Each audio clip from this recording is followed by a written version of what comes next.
What if the thing you worry about the most, the occasional indulgence, the holiday meal, the slice of cake you didn't plan to eat, was never the thing that mattered most at all?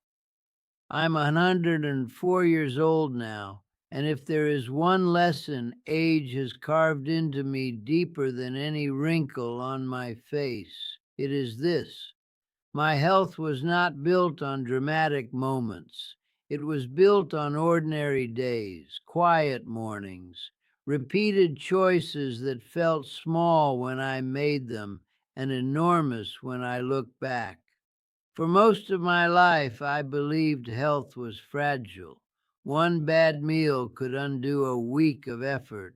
One celebration could set me back. That belief made food feel like a battlefield, constant vigilance, constant guilt. But experience has a way of stripping illusions bare. Time showed me something steadier, something far less dramatic and far more forgiving. What I ate every day shaped my body. What I ate once in a while barely left a footprint. My strength did not come from perfection. It came from rhythm, from meals that returned again and again, forming a pattern my body could trust. The occasional indulgence passed through like a visitor. My daily habits stayed and became residents. I have watched men younger than me live in fear of a single meal while ignoring the quiet damage of their daily routines. I have also watched others live long, steady lives, not because they were strict, but because they were consistent. This is not a story about discipline as punishment.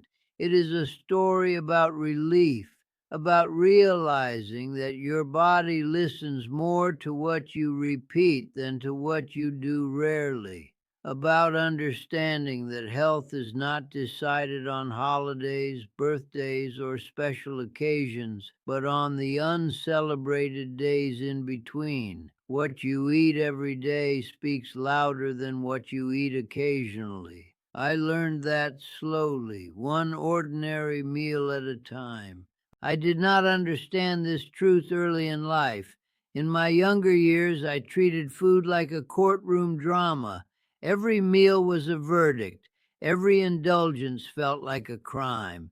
If I ate well for 6 days and poorly for one, I believed the seventh day erased the sixth. That belief kept me tense, not healthy. It took decades for me to realize that the body does not count the way fear counts. It does not tally meals like sins. It responds to repetition. It adapts to rhythm. It listens not to what shocks it occasionally, but to what it hears every day. Think about how anything meaningful is built. A marriage is not defined by one argument or one anniversary dinner. A career is not defined by one bad week or one promotion. The human body works the same way. It is shaped by what returns again and again, quietly, consistently, without drama.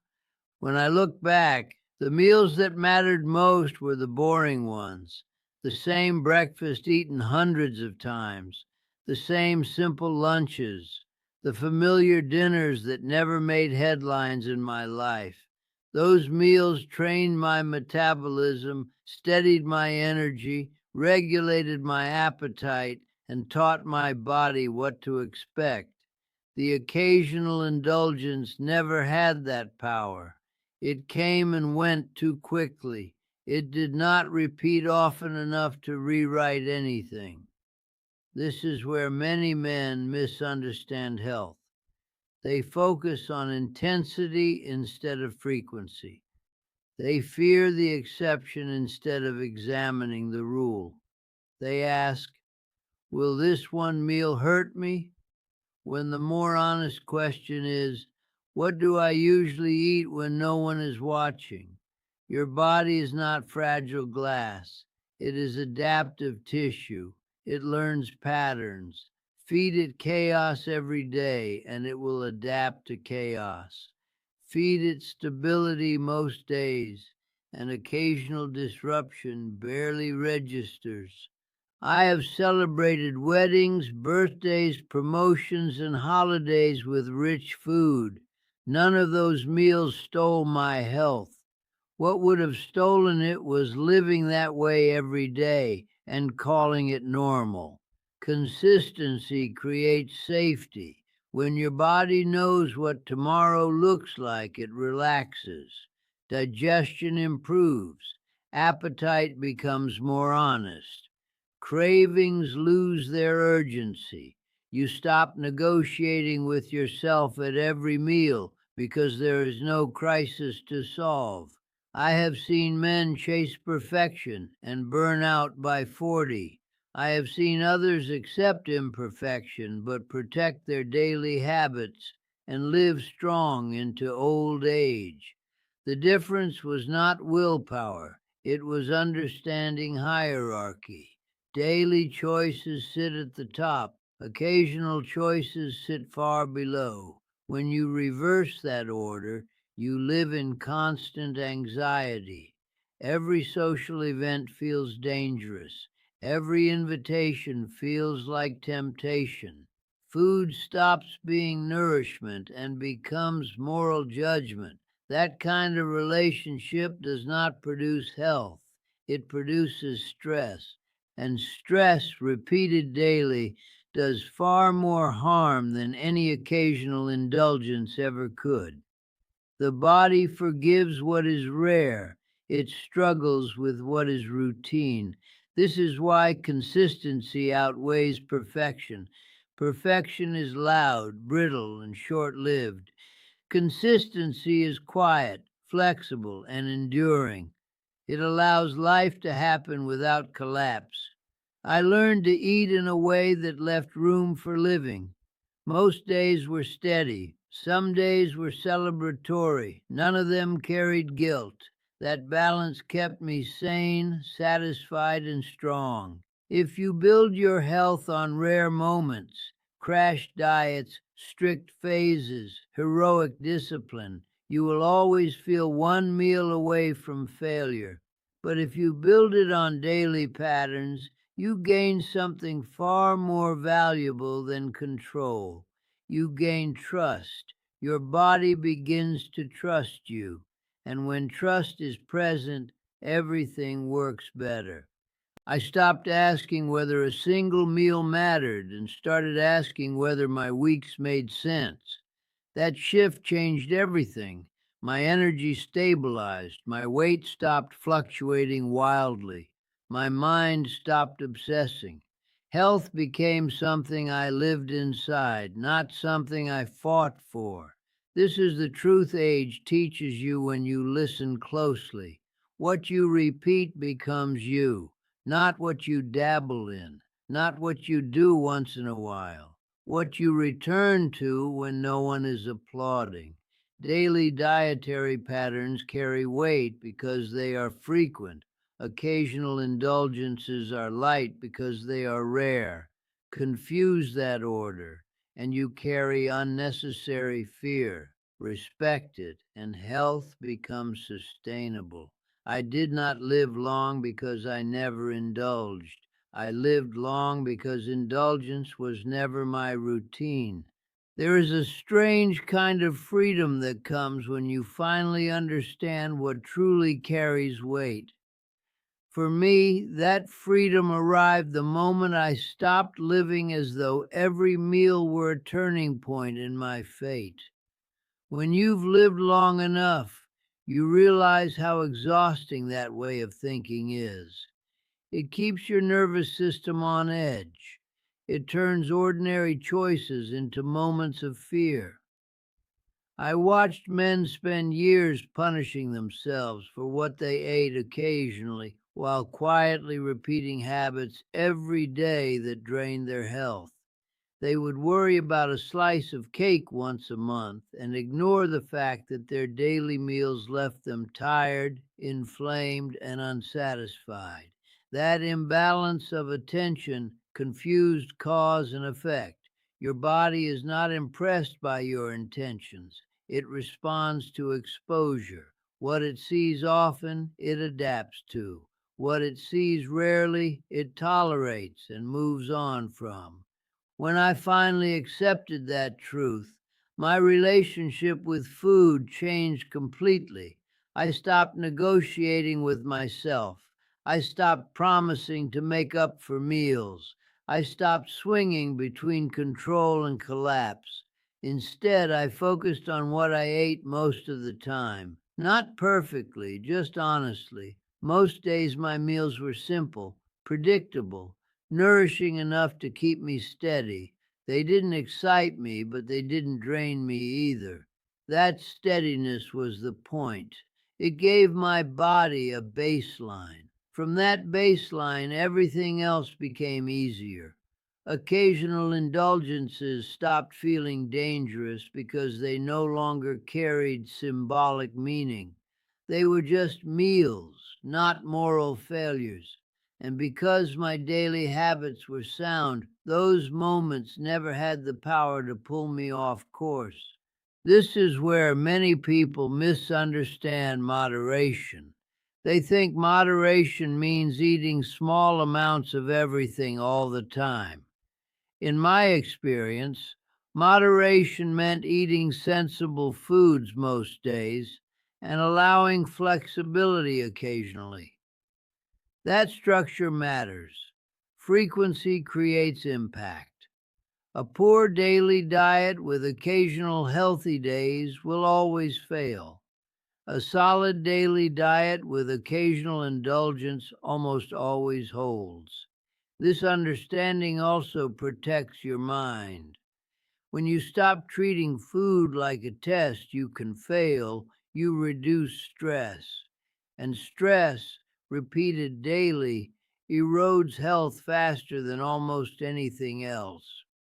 I have lived long enough to see that clearly. The men who lived longest around me were not the most restrictive. They were the most consistent. They ate in a way their bodies could predict. Their digestion worked smoothly. Their energy didn't swing wildly. Their appetite stayed regulated because nothing felt scarce. Scarcity thinking is dangerous. When you believe food must be controlled tightly, your body reacts as if it is under threat. Cravings intensify, obsession grows, and eventually restraint breaks. That cycle repeats itself for years if you don't interrupt it. Understanding hierarchy interrupts the cycle.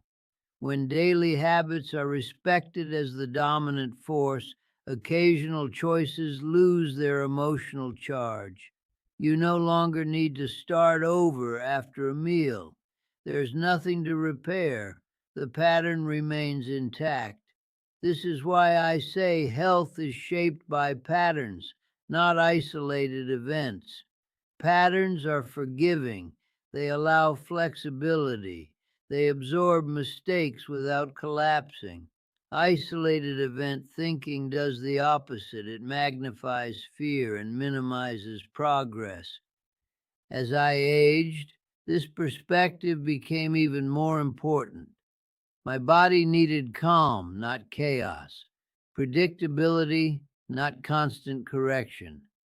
I learned that consistency supports recovery, sleep, digestion, and mood. Those things matter far more over decades than any short-term dietary rule. I did not chase extremes. I protected my baseline. That baseline carried me through illness, stress, and aging itself. If you are listening to me now, understand this. Your next holiday meal will not decide your future. Your next birthday will not undo your health. What will decide it is how you eat on ordinary Tuesdays, on quiet mornings, on days when nothing special is happening. Those are the days that build you. Once you accept that, eating becomes simpler. You stop asking, "Is this allowed?" and start asking, "Does this support my usual rhythm?" That one question changes everything. Health stops feeling fragile, it becomes resilient. And resilience, repeated daily, is what carries a man into old age with strength intact. When you reach my age, you stop arguing with what time has already proven. I am 104 years old, and I can tell you with certainty that my health was never decided by celebrations, vacations, or rare indulgences. It was decided by the quiet meals I returned to again and again. What you eat every day becomes your body's language. It teaches your metabolism what to expect, your appetite how to behave, and your mind how much fear to carry. Occasional meals speak softly. Daily habits speak loud and often. Once you understand that, the tension lifts. You no longer live in fear of special occasions. You stop punishing yourself for being human. You begin to build health in a way that can actually last. This is not an invitation to care less. It is an invitation to care more intelligently. Protect your daily patterns. Let them do the heavy lifting. When they are solid, life has room to be lived. I did not live this long by being perfect. I lived this long by being consistent. I ate in a way my body could rely on, and I allowed flexibility without guilt. That balance kept me steady through decades most people never imagine reaching. If you remember nothing else, remember this: health is not fragile, and it is not decided in moments of celebration. It is shaped quietly, patiently, on ordinary days. Take care of those days, and they will take care of you.